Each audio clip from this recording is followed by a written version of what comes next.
तमाम प्रिय दर्शकों का आज के बेहद खास कार्यक्रम में स्वागत अभिनंदन। मैं आपके साथ देवभूमि ऋषिकेश उत्तराखंड से डॉक्टर आचार्य आशीष। आज हम एक विशेष प्रसंग पर हम लोग चर्चा कर रहे हैं। आपको बहुत सारे क्वेश्चन आप लोगों के आ रहे थे, खासकर बगलामुखी साधनाओं को लेकर के। उसमें कई लोग खुद बगलामुखी साधना करना चाहते हैं, उसकी पूजा करना चाहते हैं, यज्ञ करना चाहते हैं। किस प्रकार के लाभ इसमें मिलते हैं, कैसे इसकी पूजा की जाती है, किन-किन कार्यों की सिद्धि के लिए की जाती है, कब करना चाहिए, कैसे करना चाहिए, कितना खर्च होता है। बहुत सारे प्रश्न हैं और उसी पर आज हम इस पर चर्चा करेंगे। नए दर्शक फटाफट चैनल को सब्सक्राइब करके बेल आइकन प्रेस कर लीजिए ताकि आने वाले समय में भी आपको ऐसी कुछ अपडेट्स प्राप्त हो सकें, चाहे अध्यात्म, ज्योतिष, पासपोर्ट, पूजा पाठ से रिलेटेड। बगलामुखी माता 10 महाविद्याओं में अपना एक स्थान रखती हैं। यह स्तंभन की देवी मानी जाती है। आपको शत्रुओं पर विजय प्राप्त करना हो, आपको अपने कार्यों की सिद्धि करनी हो, तो कलिकाल में यह आपको श्रेष्ठ त्वरित जो है आपको प्रभावशाली इसका फल देखने को मिलता है। खासकर जब आप अपने काम में लगे हों, आपके काम में, आपके कार्यक्षेत्र में आपको व्यवधान आ रहा हो, रुकावटें आ रही हों, शत्रु आप पर बार-बार किसी प्रकार के यंत्र, तंत्र, मंत्र का कोई प्रयोग आप पर कर रहे हों, कोई ऐसे दोष, पितृदोष आदि आप पर लगे हों, कोई ऐसे घर में नेगेटिविटी का कोई ऐसा वातावरण हो, तो कई प्रकार के नकारात्मक ऊर्जाओं को दूर करने के लिए, आपके कार्यसिद्धि के लिए, आपके शत्रुओं के नाश के लिए, आपको कहीं भी विजय आपको चाहिए, आपको मुकदमा किसी के द्वारा गलत कर दिया गया है, आप मुकदमे में बहुत लंबी डेट हो रही है, आप विजय नहीं प्राप्त कर पा रहे हैं, जल्दी-जल्दी प्रोसीड नहीं हो रहा है मामला, तो इस सब चीज़ों के लिए आप कलिकाल के अंदर माँ भगवती की साधना कर सकते हैं। ये आपको तत्काल शत्रुओं का विनाश करके आपको सर्वसमर्थ बना करके आपको विजय प्रदान प्रदान कराती है। लेकिन यहाँ पर एक विषय है कि जब बगलामुखी यज्ञ आप करते हैं, पूजा करते हैं, इसकी साधना करते हैं, तो किसी जानकार गुरु से आपको मंत्र दीक्षा लेना चाहिए। प्रॉपर उसका पूजा है, पाठ है, मंत्र जप है, साधना है, उसके लिए आपको समय देना पड़ेगा। कई बार हमें लगता है कि हम 2, 4, 5, 10 दिन में बगलामुखी की साधना कर लेंगे, तो ऐसा नहीं है। ये आप सामान्यतः पूजा पाठ, मंत्र जप ये सब करें, कर सकते हैं, करना भी चाहिए, अच्छा है। लेकिन साधना का एक अपना नियम है, एक अलग पक्ष है, उसकी एक अलग विधि है, उसका एक अलग तरीका है। उसके सब व्यवस्थाएँ थोड़ा अलग चाहिए और ख़ासकर जब माँ पीताम्बरा की बात हो, माँ बगलामुखी की बात हो, तो थोड़ा-सा यहाँ पर अन्य साधनाओं से जटिल भी पड़ता है। आपको अन्य साधना, पूजा-पाठ से हट करके थोड़ा यहाँ पे व्यवस्थाएँ भी बनानी होती हैं। जैसे कि आपको सबको पता है कि माँ भगवती पीताम्बरा की जब हम साधना करते हैं, तो हमें वस्त्र पीले पहनने हैं। तो पीले वस्त्रों का आपको जो है व्यवस्था आपको करनी है। जो कक्ष है, जो रूम है आपका, जिस मंदिर में बैठकर, जिस कमरे में बैठकर, जिस स्थान पर बैठकर आप पूजा-पाठ, साधना करेंगे, तो वहाँ भी आपको इस प्रकार का वातावरण तय करना पड़ेगा। आपके खान-पान को लेकर के भी आपके यहाँ पर कई सारी शर्तें, कुछ नियम हैं, उसको भी आपको अनुपालन करना होगा। तो ऐसी बहुत सारी चीज़ें जो दिनचर्या में आपको बदलाव करने होंगे। फिर आपका नौकरी है, अपना कारोबार है, अपना कोई पेशा है, तो उसको लेकर के भी आपको थोड़ा-सा तालमेल बैठाने की आवश्यकता है।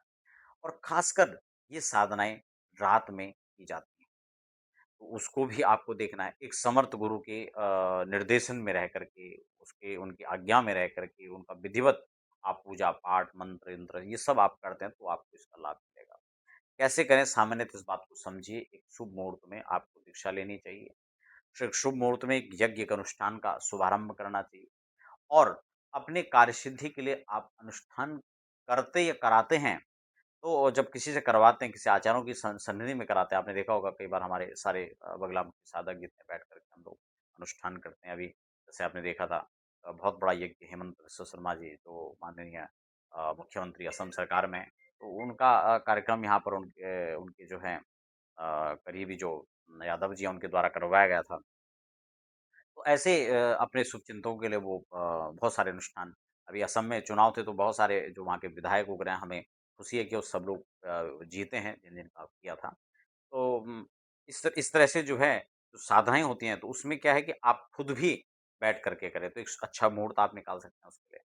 मुहूर्त निकालने के साथ-साथ आपको जो यज्ञ मंडप है उसको बनाना है, उसकी तैयारियाँ करनी है, उसकी सामग्री तैयारी करनी है।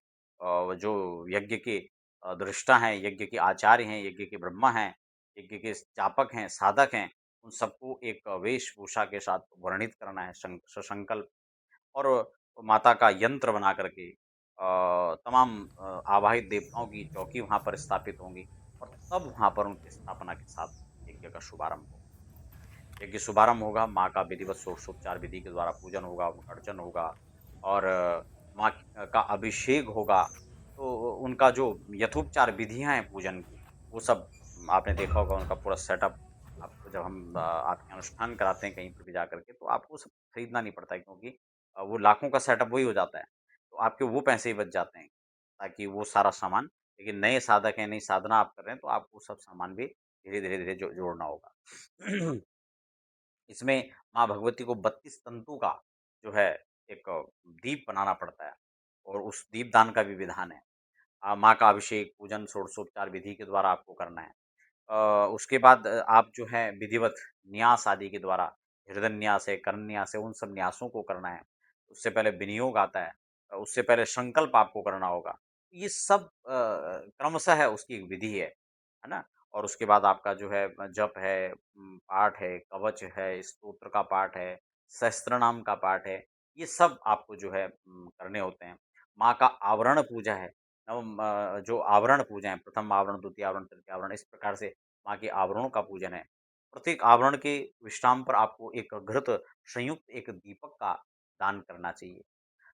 उसमें प्रॉपर उसका पूरा संकल्प करके, माँ से प्रार्थना करके और जितने भी यंत्र के अधिष्ठात्री देवता हैं, उन सबका पूजन करना चाहिए।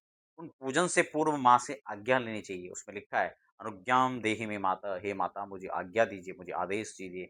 मैं आपसे प्रार्थना करता हूँ कि मैं आपके इस यंत्र के इस भाग में जो देवता हैं, उनका पूजन करना चाहूँगा। आपके गणों का भी पूजन करना चाहूँगा। तो माँ के गणों के साथ में पूजा है। स्वतंत्र पूर्ण ब्रह्मांड की एक अद्वितीय शक्ति है, लेकिन इतनी पावरफुल सत्ता होने के बावजूद भी उनका ये नहीं कि निश्चित रूप से उनका ही पूजन, इस सब का पूजन करें। भगवान देवादेव महादेव के पूजन में आपने देखा होगा जब अभिषेक होता है, पूजन होता है, भगवान का शिवार्चन होता है, उस समय नंदीश्वर की पूजा से स्टार्ट होता है। आप नंदी भगवान का पहले जो है आह्वान पूजन होता है। आयंगो कृष्णक्रमी दशदन्मातरम पुरः वितरं च प्रियं शुभः। सबसे पहले उनका आह्वान होता है। ठीक है ना?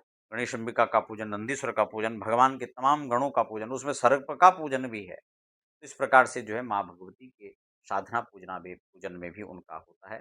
फिर उसके बाद मंत्र जप होता है, फिर मंत्र की संख्या है, फिर उसके दशांश हवन की व्यवस्था है। होम के बाद दशांश आहुतियों के बाद दशांश तर्पण है, दशांश मार्जन है।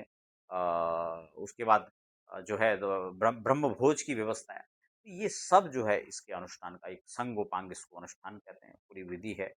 और एक समर्थ गुरु के सामर्थ्य में सानिध्य में रहकर अगर आप इस प्रकार के अनुष्ठान को करते हैं, उसकी साधना को करते हैं, तो फिर आप नियमित आगे भी इस क्रम को आगे बढ़ा सकते हैं। आप स्वयं के अपने कार्य सिद्धि के लिए इस प्रकार के अनुष्ठान आयोजन आप कर सकते हैं। खर्च की बात है, अगर आप ब्राह्मणों से कराना चाहें तो कितना खर्च इसमें आता है। तो आप समझ सकते हैं कि एक मंत्र आप 1 दिन में कितना जप पा रहे हैं। उसी हिसाब से आप कितने ब्राह्मण आपके वर्णित होंगे। फिर निर्भर करता है खर्च हम कहाँ करा रहे हैं। फिर निर्भर करता है कि आप कितने समय में कर रहे हैं। तो ये सब सारी चीज़ों को लेकर के, सारी व्यवस्थाओं को लेकर के, जैसे कि आपने देखा हमारा पूरा सेटअप है, तो आपको वो खर्चा नहीं है करना है तो वो खर्च बच जाएगा। नहीं है वो भी आपको लेके आना तो वो भी खर्च ऐड हो जाएगा। ऐसे ही वर्ण का है, नया वर्ण वैसे तो सबका होना ही चाहिए हर अनुष्ठान के अंदर क्योंकि जब इतना बड़ा अनुष्ठान होगा तो अच्छी बात है। लेकिन कई बार सामर्थ्य ना होने के कारण से कुछ साधक चाहते हैं कि भई अनुष्ठान तो करें, लेकिन खर्च थोड़ा कम हो तो उसके लिए फिर जैसे हम लोगों के अपने सब वर्ण आप सबके पास होते हैं तो वो अपने उससे कर लेते हैं। माला है, पंचपात्र हैं, तो वो भी ब्राह्मण को देना पड़ेगा। तो वो भी अगर उनके पास में सब अपने हिसाब से सब कर रहे हैं, तो वो भी खर्चा आपका बच जाता है। खान-पान, रहन-सहन, आप घर में करा रहे हैं, तीर्थ में करा रहे हैं, मंदिर में करा रहे हैं, तो इन सब चीज़ों पर खर्च का जो है एक सिस्टम होता है कि वो कितना खर्च उस पर आ पाएगा। और जब इस प्रकार से कोई अनुष्ठान आप किसी भी संख्या में खुद कर लेते हैं करवा लेते हैं, एक बार समझ लेते हैं, साधना उसकी दीक्षा ले लेते हैं और शपाद लक्ष्य ये संभव नहीं है बहुत जल्दी, लेकिन समय लगता है और जब आपने एक बार इस अनुष्ठान को सिद्ध कर लिया, उसके बाद आप जो इस यज्ञ को अनुष्ठान को सिद्ध करने के बाद संपन्न करने के बाद आप कभी भी किसी भी स्थिति में आप इस अनुष्ठान को आगे संपादित कर सकते हैं। तो आशा करता हूँ माँ भगवती बगला मुखी से संबंधित कुछ जानकारी आपको दे पाया हूँ। फिलहाल आप बने रहें और हमें दीजिए इजाज़त। जय माँ माई।